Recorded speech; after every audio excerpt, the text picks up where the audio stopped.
Steve, Yes. last year we sat down, had these great new blends, made my lists. This year you came out with, well, the Sin Compromiso that I'm smoking. Yep, Sin Compromiso. Talk to me about this. This is like something really special to me. Yeah, well, look, Sin Compromiso, when I started the company, I always, you make different brands at different levels. And I always wanted to make what they call a halo brand. So that's really kind of like your company's top. And look, like Muestras would kind of be that way. But the Muestras aren't really a brand so much as their individual smoking experiences, because every Vitola is different. So Sin Compromiso was always meant to be kind of the premier product, but it took us 3 years because of the tobacco. We use a very special wrapper on it. I call it Cultiva Tanto, which means foolish cultivation. Because what we do is in the field, we actually strip the bottom 9 to 10 leaves off the bottom of the plant when they're only 2 to 4 inches long, and we throw them away. And we only grow the top half of the plant. So what that ends up meaning in the end is it means that we only get about 35% of the weight that we should have gotten out of that given crop. But the intent is to grow something that's sweeter, it's denser in flavor, it's more rich, more than your standard San Andreas Negro. And then it's a combination of Nicaraguan tobaccos with an Ecuador Habano binder, and it's just it's a very unique cigar because it's really strong and full, but it's very creamy, and you don't get a creamy texture out of most strong cigars. And I'm super proud of this blend. It may be the best cigar I ever made. I'm not sure. So that sets a new bar for you. That's a new bar for me, yeah, because me, I'm always the apprehensive guy. I'm always the guy that try it, see if you like it, not something's for everybody. And look, I love all my cigars. I got a lot of great cigars, but this one I'm just exuberantly, overly confident about how good it is. I'm really in love with this blend. And now you have another cigar. Yeah, I have in Todos Los Dias. We added just one size. We added the thick Lonsdale. It's 6x46, but it's a stronger iteration. It's a bit more peppery, a bit more spicy, and because most of the Todos Los Dias, they're very strong, very heavy cigars, but they're much smoother on the palate. You know what I mean? Whereas this one's a little bit more pepper forward while you're smoking it. So for some guys, I think they're going to really, really like it. And for other people, they're going to be like, why the hell would you smoke that? Because it's definitely not a cigar for everyone. So that cigar, when you came out with that cigar last year, yeah, the story behind that cigar was you made an error in the Las versus Los. Yes. Okay? And you let it run because it was already marketed. This year, this line exists. Another error. You did another interesting error. Yes. So talk about that. Yeah, well, when we were making the Todos Los Dias blend, the core blend, there were actually almost always there's finalists when you're getting down to the end of the process, and the deltas between them are often very, very small. So, in the end, you have to pick one over the other. And I picked the one that was not as pepper forward last year. And the intent was I was just going to add the thick Lonsdale this year. But when I keep the blend cards on everything. So when I sent the factory the blend info to make the thick Lonsdales, I mistakenly sent them the stronger iteration. And I didn't realize that until they had already made all of the initial production. So it was a mistake on my part. And I knew it right away as soon as I smoked the finished cigars. I was like, wow, this isn't right. And of course I was upset with the factory, but in the end it turned out it was my fault. I sent them the wrong thing. But in the end, when you smoked it, I like it. You liked it. Yeah, so the errors work. Yeah. Well, maybe they did, maybe they don't. I mean, nobody's bought it yet. So it's going to be up to other people to decide whether they like it or they don't like it. I mean, so you can see this is the way I normally talk about my cigars. Is kind of like, I don't know, we'll see what happens, But I like it. I think it's nice. And I think that for the consumer that's likely to smoke a 6x46 format, which is a relatively small group of consumers, they tend to be more on the geek, in the cigar kind of consumer. I think they're going to appreciate the slightly stronger iteration. Okay. but it's still not like, Digger kind of pepper, you know what I mean? It's not that type of sharpness. It's not burning your nails. No. Right. But it does on the retro now. Does it do it on the throat? No. Most of my cigars, for me, it's a big, I call it repeatability. One of the guys that I learned from was a gentleman named Frank Lanosa. He used to own Villas on in Honduras. And Frank was a really great master cigar maker. And he told me that one of the things that's always an indication of whether a cigar is really good is if when you start to get down to where you only got like a couple inches left, 3 inches left, do you pat your pocket to see if you have another one? You know what I mean? Because you want the cigar to be so good, you want it to be satisfying as you're smoking it, but you also want to be craving the next one, you know what I mean? So I always like my cigars to be strong and rich and full, but I don't want them to be where they make the guy feel like, oh, I'm done, I'm cooked. You know what I mean? I want him to like, wow, that was really good, I want to repeat that. So now, let me switch it a little bit. Let's talk a little bit about Nicaragua. Yeah. Right?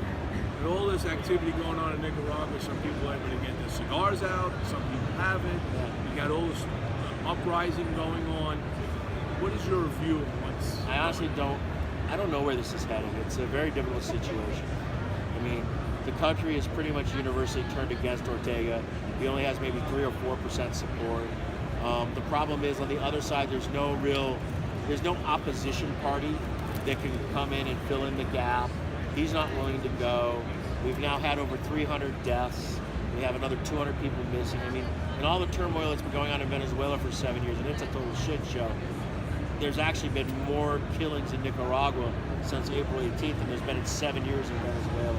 Things are very dicey. At one point, there were more than 200 roadblocks throughout the country. Certain cities weren't able to get any gas. They weren't able to get food in. Now, right now, the stretch from Esteli to Managua is open because the military has stepped in. But next week, I don't know if it's next week, I have to look at the calendar, but in Nicaragua, July 19th is Revolution Day. So I think things are going to go a little crazy that week. It's not a good scenario, to be honest with you. And it's causing problems both ways. We're having a hard time getting stuff in, tobacco, packaging material, and we're having a hard time getting cigars out. And the combination of the roadblocks, the trucker strikes, the riots, and then, with the State Department closing their offices there and issuing the warning, all the flights that used to come in every day, well, they're not coming in anymore because nobody wants to fly into the country. So now it's getting hard that even when stuff makes it to the airport, you can't get it out on a plane because there's literally 1/5 of the flights that used to be flying are occurring. So you got everybody rushing to try to get stuff out, but there's less flights to even get it out on. So it's really a messy situation. And I know for the first time, most companies that are small, they love to be backordered. I don't subscribe to that model. It makes you feel good to say I have so much back order, but in the end, I believe that means you're losing turns on a retailer's shelf. So I like to try to make the product available. So I've always been a heavy inventory guy, and this is going to be the very first time in the company's 3-year history that I think we're actually going to be 100% out of stock with like real delays. And I don't know what we can do to affect the change to that, and I don't like it because it isn't good for our customers. It's not good for our consumers. It's not good for the retailers, and it's not even good for my business. You know what I mean? There's nothing worse than having orders that you can't fulfill. So have you considered any backup plan? No, let me say this. If ultimately Nicaragua goes down, I'll probably retire. Really? Yeah, I love Nicaragua. I like making cigars there. I love the tobacco there. I don't want to operate out of Honduras, the Dominican Republic. Not that there's anything wrong with it. It's just something I don't want to do. I'm still holding on to faith because it isn't a situation where half the population feels this way and the other half feels this way. It's really literally 95, 96 to 4. You know what I mean? And I don't see any resolution that doesn't ultimately end with Ortega stepping down, another free election, but it's gonna be a little messy until all that happens. And I don't think that the military and the police are willing to. They're not shooting anyone anymore. So that makes a big difference too. But what you have is you have a lot of random crime. You have these pop-up riots, and in any riot situation, so even if you're not being targeted, just being in a mob riot situation, it's just inherently dangerous. You know what I mean? Because you just don't know what's going to happen. I mean, there was a family burned alive, you know, just a 3 weeks back. You know, and it's just, so it's difficult. You know, and ultimately, we've never, as an industry, been politically active. We've always just wanted to do business. And even through Ortega, business has been good. This situation, it really came out of nowhere. I mean, there's been some dissensions because of the constitutional changes and, you know, the election and the way it went down. But ultimately, it's been a pro-business country for the last 20 years. And I don't think anybody wants to go away from that. And I don't think that they have the stomach for another civil war. Because the last civil war is just still too, it's there. The grandmothers not even the grandmothers, it's the fathers, yeah. The 20-year-old kids, but their dads were all in it, their moms were all in it, their aunts, their uncles, so it's very fresh. You know, you don't have that 3-generation gap, okay? So I think it's going to be I think it's unlikely we're going to go down that path. So I'm going to remain optimistic, but right now, doing business in Nica has been rather challenging. It just is. But look, it's a handmade cigar business. What hasn't it been challenging? Show's going well, though. Show's going well. I mean, this is the slowest we've been, but we've written a lot of orders today. It's been a really good day already. So, yeah, we're doing really well. You know, that's thanks to consumers. You know, consumers like the cigars, taking photos on Instagram, guys like you that expose people to brands that they may not otherwise know, you know, so, and in the end, you know, the goal is always to get people to taste them. Yes. You know, and once they taste them, like, we have a fair shot. You know, we have a lot of really essential feedback on this Compromiso has been very positive. Yeah. You know, but you never really know until a year into it. Yeah, so consumers buy them. You want to see consumers buy them. Look, a lot of people are going to buy them and try them. And then they're going to make a determination as to whether it's worth buying again. Do they add it to the rotation? Do they add it to their unit? Or are they willing to buy a whole box? You know what I mean?